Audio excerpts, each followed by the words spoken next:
I mean, wow, look at this place. This is a pretty cool place for us to start vlog number 27. We are up here in Twin Peaks, California, which is just a stone's throw away from Arrowhead, Lake Arrowhead, and Big Bear. We are here visiting Bernie and Skyline Ponds.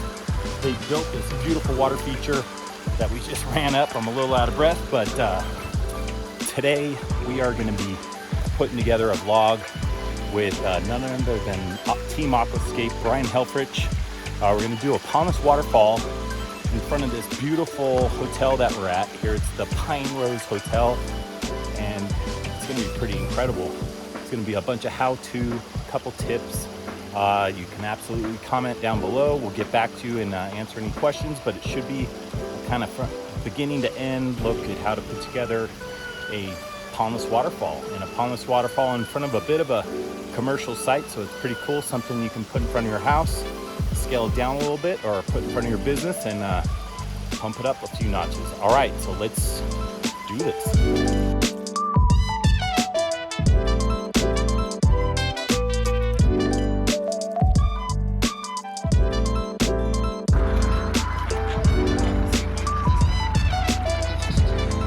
Brian down there, he's setting, he looks like he's got a big boulder set already. He's kind of talking about where each rocks go. This is, he's an amazing artist. He says that all these rocks speak to him, so that's always fun. We try to see him having conversations with rocks. And we can set this one in, like I have kind of an idea what it's gonna look like. We might set it here. I go back over here, look at it, and I'm like, yeah, no, right? But are we gonna create these like kind of beachy areas where birds can come in? Like, these are all things that are important, so as I'm building it, I'm keeping that stuff in the back of my mind. But what happens between this point and that point is really up to me and the rocks. So what are they saying to you right now, Brian? We're behind schedule. Let's go!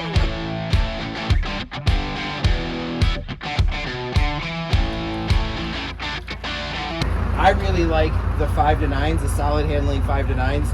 They're super strong pumps, they're great pumps. Although, and it all depends on your style, but you want a minimum, a very, very minimum of 1,000 gallons a foot width. We actually shoot more for like 1,500 to 2,000 gallons per foot. So if I were building a 3-foot wide waterfall, how many gallons per hour do I want coming over it? 6.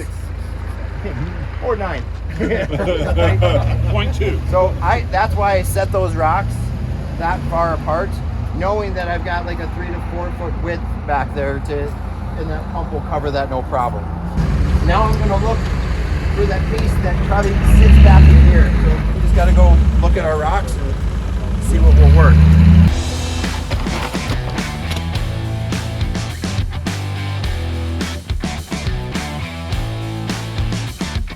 If I'm designing a waterfall and I'm designing it to be visible from inside, which is almost always the kitchen window, I would never have the waterfall facing right at you. It looks so man-made. Right. I'd come like this, because you'll still see it.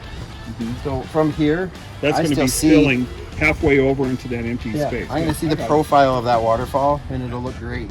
Yeah. And then I want to backfill up to that stone, hide that ugly flat part on it, because a plant sitting there cascading over that rock is going to look so much better. See like the edges up in here? A lot of guys would just start putting more rock on that liner to hide it. If the liner is not necessary, you cut it away, because a plant sitting there is going to look 1,000 times better than another rock. Right.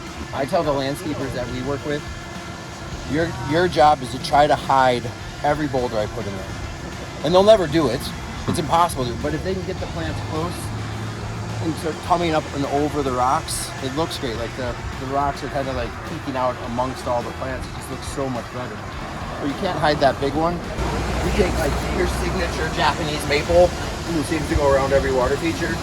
Like one of those Crimson Queens that don't get really tall. Yeah, and it kind of comes like this over that. It's gonna look incredible. Right? You just create a bead of liner just like you did right here, right in the back side of that rock, and plant right up to it. It's a waterfall that comes down and disappears into gravel. Like, it just doesn't make sense to me. I want to see the water drop, go into a pool, and then carry as far as it can. So the rubber liner gives us, you know, a false bottom. And the water now, when it drops, won't have this magic feel. right? Like, where to go? It'll carry all the way to where we ended it over there. You like it like that? The other side, yeah, spin it.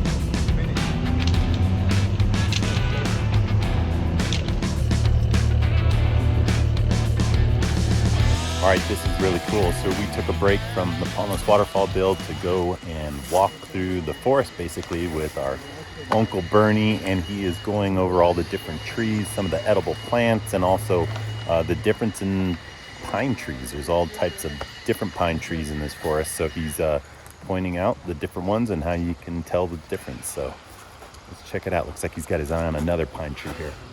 If it's a spruce, the needles will come out and look like a bottle brush.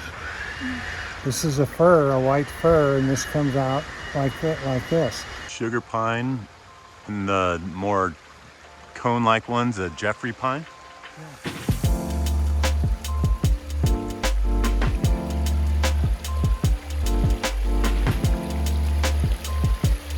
All right, really cool.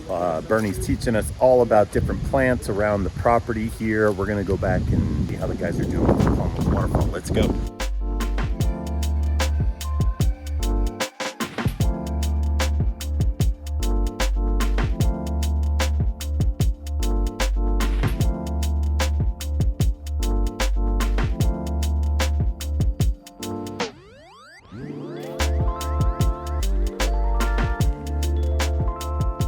All right, guys, well, I think that's a wrap today. I'm super happy with the progress. It looks fantastic. The waterfalls in here look good. It's always a good sign when you have a garden hose with that type of pressure and the water is actually coming up and over the rocks, not underneath. So that means we sealed that up pretty good in here. All we have left to do tomorrow is a little bit of plumbing at the top, probably set like 6-7 miscellaneous rocks up there, and then we'll fire this up. So I think we're in good shape to be finished by noon tomorrow. Why don't we go celebrate of sorts? Woo! It's the most excited I heard everybody all day.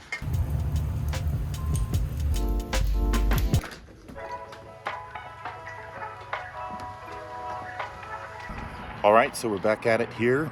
Day 2, we got just the last finishing touches to do with the little spring up on top that feeds the Pondless Waterfall. So let's get it going.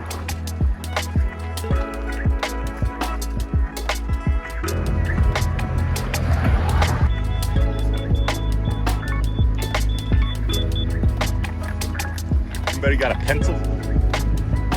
All right, what are you thinking, Brian? What's going on here? As long as we get our rocks as high as this, we're good.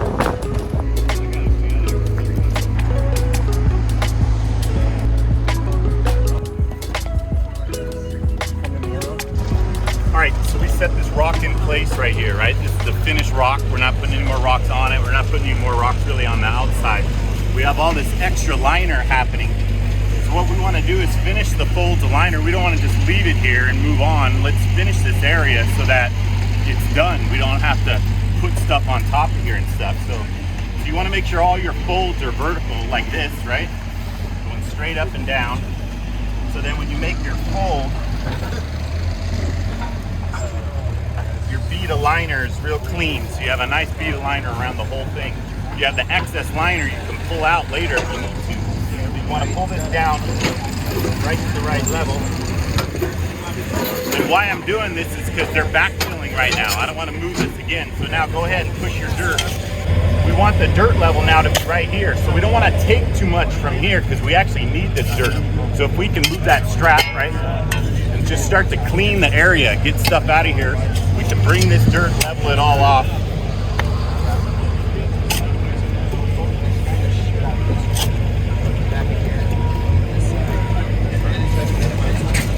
What you want to do right now, you got this rock that's kind of loose, right? You got these nice gaps right here. You shoot the foam right down in there and it adheres this rock to this liner nice and clean and tight. As you pack this in, this whole area is just done. You start, then you know, and what I do when I'm going along and doing a pond, I leave this bead of liner exposed the whole time until I turn this thing on, because you're going to see all the water levels fill. You might have a spot over here that's low and it's easy to adjust right now. You know, you don't want to overkill your edge until it's kind of done. So.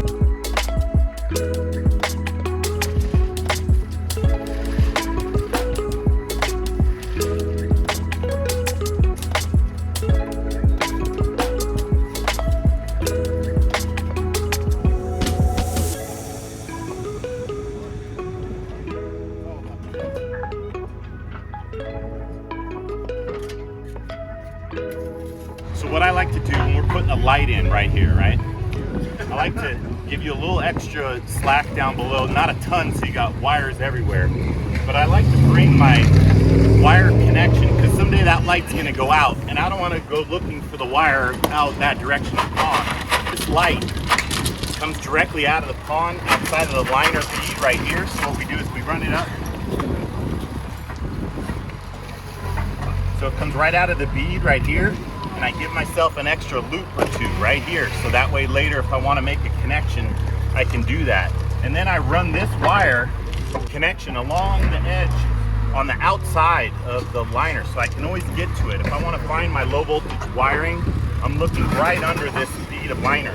It'll be tucked right in there. I don't want it running all the way out here. The customer's going to cut it, put a light in there, and then you get a callback. So you want to tuck it in there for a couple reasons. Number one, you can find it, right? Boom, it's close to where your light is. Number two, you can make a connection and change this out later if you need to. And number three, you can hook up the rest of your lights. The guy who puts on the next light behind you is going to know where this connection is. He doesn't have to go looking down the stream there. I hate the bottoms of rocks. I hate seeing the bottoms of them, you know. You can always fill that in. So it looks like this rock could continue going down for another foot, 10 feet, who knows, you know, it could be just an outcropping. So when I get an edge like that, I like to dig it out, dig a little hole, get it down so I know, because I'm just trying to get back down to earth level here, right? I don't want rocks up against this liner. I really don't like having rock, liner, rock next to each other. So what I want to do is buffer this in, create an area here to landscape a little more. You can put some plants. For soft skin. I want to hide this whole thing that I just created.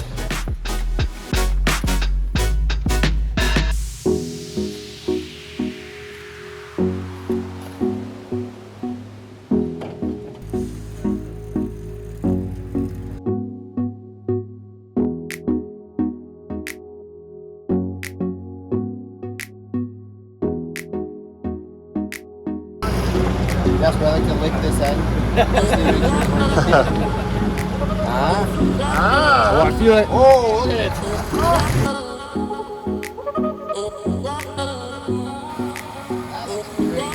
Wow, look at this. It looks incredible.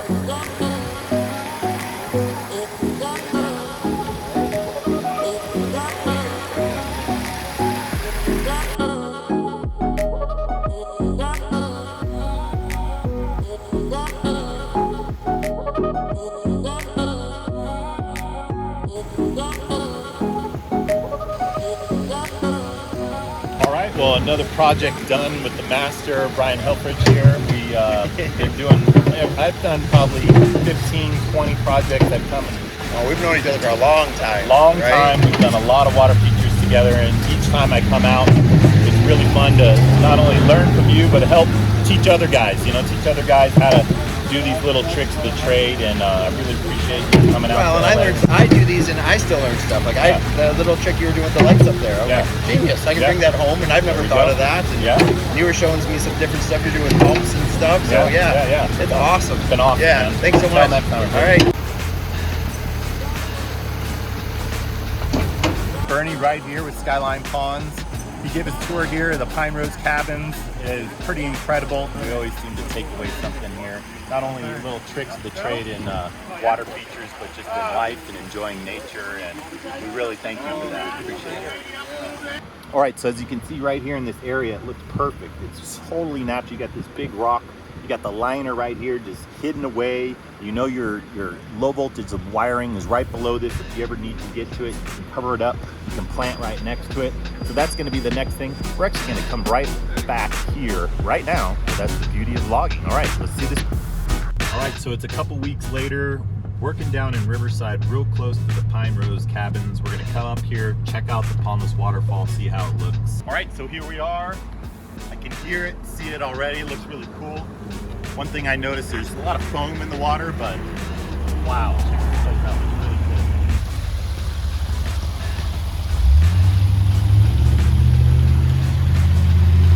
All right, well, we got a little foam in here. Honestly, we have a product that's called foam free, or they used to call it foam away. It gets rid of foam like this, presto. So, fortunately, I didn't bring any foam, but let's call Bernie up He lives like right around the corner. See if we can grab some foam away from him, and we'll put that in there and we'll see how it works. Looking for foam away.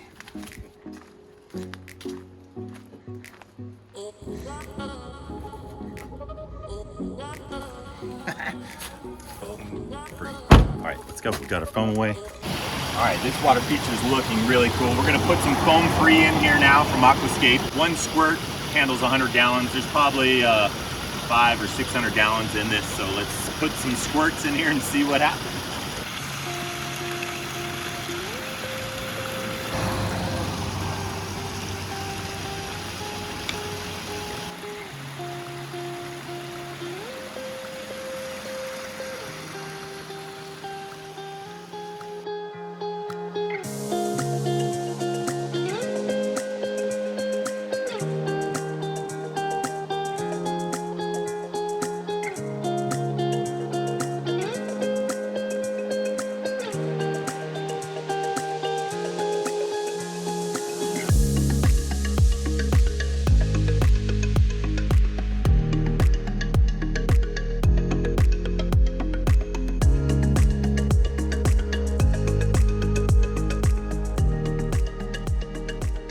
Wow, what a difference. You put a little foam away in there and instantly the foam's gone, but now you can see the rocks and the waterfall. It really looks cool.